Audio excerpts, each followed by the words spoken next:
आकाशवाणी भोपाल से प्रस्तुत हैं प्रादेशिक समाचार।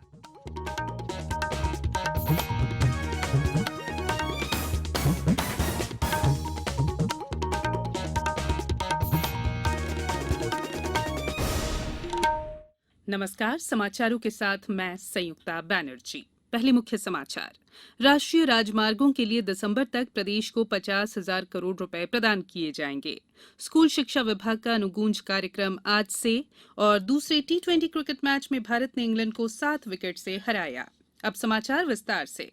मुख्यमंत्री शिवराज सिंह चौहान ने केंद्रीय सड़क परिवहन, राजमार्ग और सूक्ष्म लघु तथा मध्यम उद्यम मंत्री नितिन गडकरी से भोपाल में अपने निवास पर मुलाकात में केंद्रीय सड़क निधि योजना के अंतर्गत 1,858 करोड़ रुपए के 26 प्रस्तावों पर स्वीकृति प्रदान करने का आग्रह किया।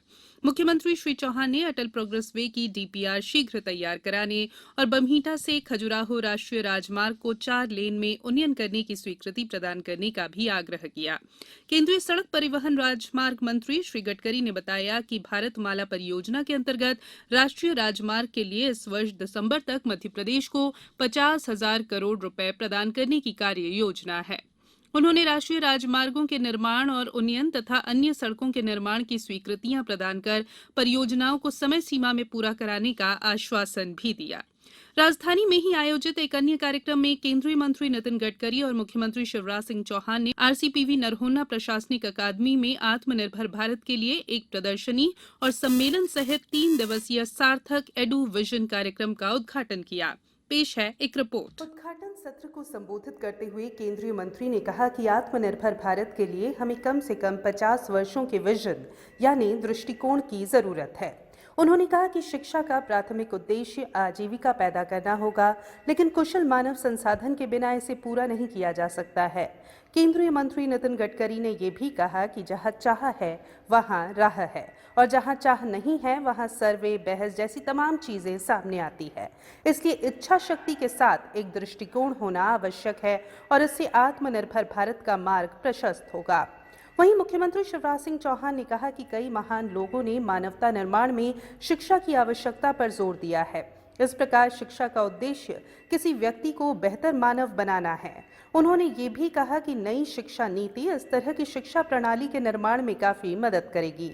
ये प्रदर्शनी और सम्मेलन 3 दिनों तक चलेगा। संयुक्ता बैनर्जी, आकाशवाणी समाचार, भोपाल। स्कूल शिक्षा विभाग का अनुगूंज कार्यक्रम आज से शुरू हो रहा है, जो 16 मार्च तक चलेगा। कार्यक्रम का शुभारंभ स्कूल शिक्षा राज्य मंत्री करेंगे। मुख्यमंत्री शिवराज सिंह चौहान कल 16 मार्च को समापन समारोह में मुख्य अतिथि होंगे। शिक्षा राज्य मंत्री और सामान्य प्रशासन मंत्री इंदर सिंह परमार कार्यक्रम की अध्यक्षता करेंगे। दोनों दिवस के कार्यक्रम शाम 6:30 बजे से भोपाल के शासकीय सुभाष उत्कृष्ट विद्यालय में होंगे। अनुगूंज के प्रथम दिवस जातक, कथा आधारित कार्यक्रम और मणिपुरी नाटक की सजीव प्रस्तुति होगी। समापन के दिन विद्यार्थियों द्वारा नेताजी सुभाष चंद्र बोस की 125वीं जयंती वर्ष के मौके पर आजाद हिंद फौज के कौमी तराने के साथ ही वाद्य संगीत के तहत सांगीतिक प्रस्तुति की जाएगी। भरतनाट्यम, ओडिसी और मयूरभंज छाऊ जैसे शास्त्रीय नृत्यों का प्रदर्शन भी किया जाएगा। विशेष सशस्त्र बल के द्वितीय वाहिनी के नाथुराम दोहरे ने लोगों से कोविड टीका लगाने की अपील की है। उन्होंने टीके को पूरी तरह सुरक्षित और निरापद बताया है। मैंने कोरोना काल में ज्यादातर चौराहे पे ड्यूटी करी मुझपूर्वक। उसमें बाद में मैंने मुरैना से पुलिस लाइन से अवगत कराया गया है कि वैक्सीन के इंजेक्शन लग रहे हैं, तो मैंने जिला चिकित्सालय में जाकर के इंजेक्शन लगवाया तो मुझे कोई महसूस नहीं हुआ, बहुत अच्छा लगा। और मैं जनता से अनुरोध करता हूँ कि अगर बारी आने पर टीका ज्यादा से ज्यादा लगवाने की कोशिश करें। कोविड-19 से बचाव और सुरक्षित रहने के 3 उपाय। मास्क लगाएं, 2 गज दूरी है जरूरी, सुरक्षित दूरी रखें, हाथ और मुंह साफ रखें। ब्रेक के बाद बुलेटिन में एक बार फिर आप सभी का स्वागत है।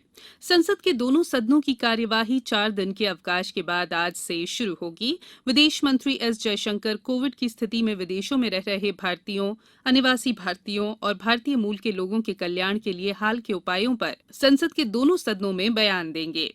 गृह मंत्री अमित शाह लोकसभा में राष्ट्रीय राजधानी क्षेत्र दिल्ली शासन संशोधन विधेयक सहित कई अन्य संशोधन विधेयक रखेंगे। इसके अलावा रेल मंत्रालय, शिक्षा मंत्रालय तथा स्वास्थ्य और परिवार कल्याण मंत्रालय की वर्ष 2021-22 की अनुदान मांगों पर चर्चा और मतदान होगा। राज्यसभा में राष्ट्रीय खाद्य प्रौद्योगिकी संस्थान, उद्यमिता और प्रबंधन विधेयक तथा जल शक्ति मंत्रालय, रेल मंत्रालय और पर्यटन मंत्रालय के कामकाज पर चर्चा होगी।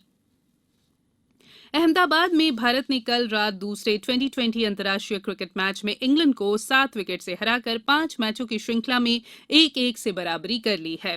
नरेंद्र मोदी स्टेडियम में अपना पहला मैच खेल रहे ईशान किशन के 32 गेंद में 56 रन और कप्तान विराट कोहली के नाबाद 73 रन की मदद से भारत ने इंग्लैंड को मात दी।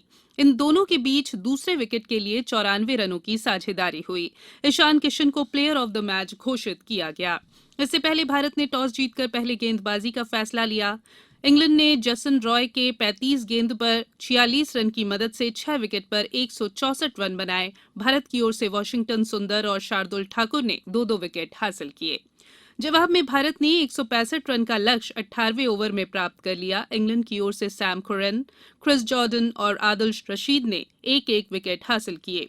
दोनों टीमों के बीच तीसरा मैच कल अहमदाबाद में खेला जाएगा। अब कुछ समाचार संक्षेप में। विश्व उपभोक्ता संरक्षण दिवस पर आज धार में कई उपभोक्ता जागरूकता के कार्यक्रम होंगे। नरसिंहपुर जिले के मुंगवानी में रतन जोत के बीज खाने से 23 बच्चे बीमार हो गए। बच्चों का इलाज जिला अस्पताल में चल रहा है। सभी की हालत में सुधार है। छतरपुर जिले के खजुराहो में चल रहे महाशिवरात्रि मेले में कल स्थानीय पत्रकारों को सम्मानित किया गया। मुरैना में नगरीय निकाय और पंचायत चुनाव की तैयारी के सिलसिले में खजुराहो सांसद और भारतीय जनता पार्टी के प्रदेश अध्यक्ष BD शर्मा और केंद्रीय कृषि मंत्री नरेंद्र सिंह तोमर ने कई बैठकों में हिस्सा लिया। श्योपुर से हमारे संवाददाता ने जानकारी दी है कि राजस्थान सरकार ने कोरोना वायरस के संक्रमण को रोकने के लिए मध्य प्रदेश के यात्रियों को नेगेटिव रिपोर्ट दिखाने पर ही प्रवेश देने के आदेश दिए हैं। निवाड़ी जिले में पंचायत और नगरीय निकाय चुनाव की तैयारी के सिलसिले में मास्टर ट्रेनर्स का प्रशिक्षण कार्यक्रम आयोजित किया गया। निवाड़ी जिले के पुलिस अधीक्षक आलोक कुमार सिंह ने कल पत्रकार वार्ता में बताया कि मुस्कान अभियान के तहत गायब हुई 20 नाबालिग लड़कियों को खोजकर उनके परिजनों को सौंपा गया है। अशोकनगर जिले के चंदेरी में आयोजित बैजू बावरा संगीत समारोह कल संपन्न हो गया। पद्म भूषण पुरस्कार से सम्मानित प्रसिद्ध कलाकार और चित्रकार लक्ष्मण पई का गोवा में उनके आवास पर निधन हो गया। वे 95 वर्ष के थे। इस बुलेटिन में फिलहाल इतना ही। बुलेटिन के अंत में एक अपील, हमेशा ध्यान रखें, मास्क और 2 गज की दूरी, हाथ धोना भी है जरूरी। नमस्कार।